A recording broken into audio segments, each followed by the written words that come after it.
ನಮಸ್ಕಾರ ಎಲ್ರಿಗೂ welcome back to my channel Shweta's creations and vlog. ಇವತ್ತಿನ ನಾನು ಈ ವಿಡಿಯೋದಲ್ಲಿ ಮನೆಯಲ್ಲೇ ಸಿಗೋ ಪದಾರ್ಥಗಳಿಂದ ಹೇಗೆ ನಮ್ಮ ಫೇಸ್ ಗ್ಲೋನ ಜಾಸ್ತಿ ಮಾಡ್ಕೋಬೋದು ಅನ್ನೋದ್ರ ಬಗ್ಗೆ ಒಂದು ವಿಡಿಯೋನ ಮಾಡ್ತೀನಿ. ನಾನು ಮೊದಲನೆಯದಾಗಿ ಇಲ್ಲಿ ಒಂದು ಹಣ್ಣಾಗಿರೋ ಪಪ್ಪಾಯನ ತೊಗೊಂಡಿದ್ದೀನಿ. ಸೊ ಇದನ್ನು ಈ ರೀತಿ ಸ್ಟ್ರೈನರಲ್ಲಿ ನಾನು ಈ ಥರ ಸ್ಕ್ವೀಸ್ ಮಾಡ್ಕೊತಾ ಇದ್ದೀನಿ. ಏನಕ್ಕಪ್ಪ ಅಂತಂದರೆ ಇದು ದಪ್ಪ ದಪ್ಪ ಬರುತ್ತೆ, ನೀಟಾಗಿ ಸಾಫ್ಟಾಗಿ ಸ್ಮೂತಿ ಥರ ಬರುತ್ತೆ. ಸೊ ಹಾಗಾಗಿ ಈ ರೀತಿ ಒಂದು ಜನ ನಾನು ಸೋಸ್ಕೊತಾ ಇದ್ದೀನಿ. ಸೊ ಯಾರೆಲ್ಲ ನನ್ನ ಚಾನಲ್ನ ಮೊದಲನೇ ಸರಿ ನೋಡ್ತಾ ಇದ್ದೀರೋ ಅವರೆಲ್ಲರೂ ಕೂಡ ನನ್ನ ಚಾನಲ್ಗೆ ಸಬ್ಸ್ಕ್ರೈಬ್ ಮಾಡ್ಕೊಂಡು ನೋಡಿ. ಹಾಗೆ ಈ ಮಾಹಿತಿ ಇಷ್ಟ ಆಯಿತು ಅಂತಂದರೆ ಲೈಕ್, ಶೇರ್ ಆ್ಯಂಡ್ ಕಮೆಂಟ್ ಮಾಡಿ. ನಿಮ್ಮ ಅನಿಸಿಕೆ ಅಭಿಪ್ರಾಯ ಏನಿದ್ರು ಕಮೆಂಟ್ ಸೆಕ್ಷನಲ್ಲಿ ತಿಳಿಸಿ ಅಂತ ಹೇಳ್ತಾ, ಸೊ ಇವಾಗ ನೀವು ನೋಡ್ತಿರ್ಬೋದು ಇದು ಸಾಫ್ಟಾಗಿ ಬ್ಲೆಂಡ್ ಆಗಿದೆ, ತುಂಬಾ ಸಾಫ್ಟ್ ಆಗಿರುತ್ತೆ. ಸೊ ನಾವು ಸ್ಕಿನ್ಗೆ ಅಪ್ಲೈ ಮಾಡೋದಕ್ಕೆ ಕೂಡ ತುಂಬಾ ಚೆನ್ನಾಗಿರುತ್ತೆ. ಸೊ ಇವಾಗ ನಾನು ಬಂಜಾರಸ್ತು ಮುಲ್ತಾನಿ ಮಿಟ್ಟಿನ ನಾನು ಇದಕ್ಕೆ ಆ್ಯಡ್ ಮಾಡ್ಕೊತಾ ಇದ್ದೀನಿ. ಸೊ ನಿಮಗೆ ಯಾವುದು ಬೇರೆ ಯಾವ್ದಾದ್ರು ಬ್ರ್ಯಾಂಡ್ ನಿಮ್ಮ ಪರ್ಟಿಕ್ಯುಲರ್ ಆಗಿತ್ತು ಅಂತಂದರೆ ಸೊ ನೀವು ಅದನ್ನು ಕೂಡ ನೀವು ಸೇರಿಸ್ಕೋಬೋದು.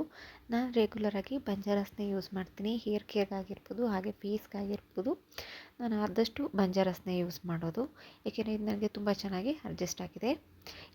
ಇಲ್ಲ ಆಲ್ಟರ್ನೇಟಿವ್ ಅಂತಲೇ ನಾನು ಆಲ್ಪ್ಸ್ ಅವ್ರದ್ದು ಯೂಸ್ ಮಾಡ್ತೀನಿ. ಇವೆರಡೂ ಕೂಡ ನನಗೆ ತುಂಬಾ ಚೆನ್ನಾಗಿ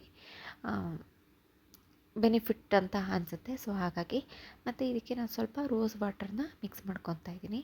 ಸೊ ಈ ರೀತಿ ರೋಸ್ ವಾಟರ್ನ ಮಿಕ್ಸ್ ಮಾಡಿಕೊಂಡು ನಮಗೆ ಅಪ್ಲೈ ಮಾಡೋದಕ್ಕೆ ಎಷ್ಟು ಥಿಕ್ನೆಸ್ ಬೇಕು ಅಷ್ಟು ಕನ್ಸಿಸ್ಟೆನ್ಸಿಗೆ ನಾನು ಇವಾಗ ಇದನ್ನು ಮಿಕ್ಸ್ ಮಾಡ್ಕೊತಾ ಇದ್ದೀನಿ. ಇದನ್ನು ಇವಾಗ ನಾನೀಗ ಫೇಸ್ಗೆಲ್ಲ ಅಪ್ಲೈ ಮಾಡ್ತಾಯಿದ್ದೀನಿ.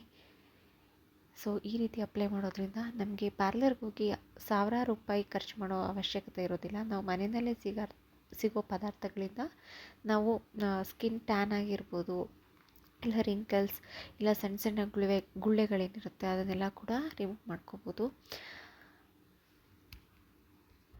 ಇದನ್ನು ತಿಂಗಳಲ್ಲಿ 1-2 ಟೈಮ್ಸ್ ಇಲ್ಲ 3 ಟೈಮ್ಸ್ ಮಾಡೋದ್ರಿಂದ ನಮ್ಮ ಫೇಸ್ ಗ್ಲೋ ಕೂಡ ಜಾಸ್ತಿ ಆಗುತ್ತೆ. ಸೊ ಹಾಗೆ ಟ್ಯಾನ್ ಕೂಡ ರಿಮೂವ್ ಆಗುತ್ತೆ. ಸೊ ಮನೆಯಲ್ಲೇ ಸಿಗೋ ಕಮ್ಮಿ ಖರ್ಚಲ್ಲಿ ನಾವು ಸ್ಕಿನ್ನ ನಾವು ಚೆನ್ನಾಗಿ ಇಟ್ಕೋಬೋದು. ಇವಾಗ ಇದು ಡ್ರೈ ಆದಮೇಲೆ ಒಂದು ಕಾಟನ್ ಬಟ್ಟೆಯಿಂದ ಇದನ್ನು ಸ್ಕ್ರಬ್ ಮಾಡ್ತೀನಿ. ಈ ರೀತಿ ಸ್ಕ್ರಬ್ ಮಾಡೋದ್ರಿಂದ ಡೆಡ್ ಸ್ಕಿನ್ ಕೂಡ ರಿಮೂವ್ ಆಗುತ್ತೆ. ಮತ್ತು ಏನೆಲ್ಲ ಪಿಂಪಲ್ಸ್ ಇರುತ್ತಲ್ಲ, ಪೋರ್ಸ್, ಅದು ಕೂಡ ಕ್ರಮೇಣ ಕಡಿಮೆ ಆಗುತ್ತೆ. ಮತ್ತು ಸ್ಕಿನ್ನಲ್ಲಿರೋ ಡಾರ್ಕ್ ಸ್ಪಾಟ್ಸ್ ಆಗಿರ್ಬೋದು ಮತ್ತು ಕಲೆಗಳಾಗಿರ್ಬೋದು ಕ್ರಮೇಣ ಕಡಿಮೆ ಆಗ್ತಾ ಹೋಗುತ್ತೆ.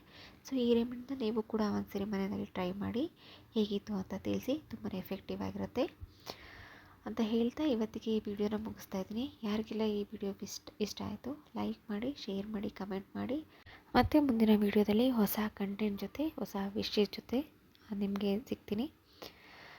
ಸೊ ನೀವು ಎಷ್ಟು ನಮ್ಗೆ ಸಪೋರ್ಟ್ ಮಾಡ್ತೀರಾ ಅಷ್ಟು ಹೆಚ್ಚೆಚ್ಚು ವೀಡಿಯೋಗಳನ್ನ ಮಾಡೋದಕ್ಕೆ ತುಂಬಾ ಯೂಸ್ ಆಗುತ್ತೆ ಅಂತ ಹೇಳ್ತಾ ಇವತ್ತಿಗೆ ಈ ವಿಡಿಯೋ ಮುಗಿಸ್ತೀನಿ. ಯಾರೆಲ್ಲ ನನಗೆ ಇಷ್ಟು ದಿನ ಸಪೋರ್ಟ್ ಮಾಡ್ತಾಯಿದ್ದೀರಾ ಅವರೆಲ್ಲೂ ಕೂಡ ಥ್ಯಾಂಕ್ ಯು ಸೋ ಮಚ್ ಅಂತ ಹೇಳ್ತಾ, ನಿಮ್ಮ ಸಪೋರ್ಟ್ ಹಾಗೆ ಸಹಕಾರ ಮುಂದಿನಗಳಲ್ಲೂ ಹೀಗೆ ಇರಲಿ.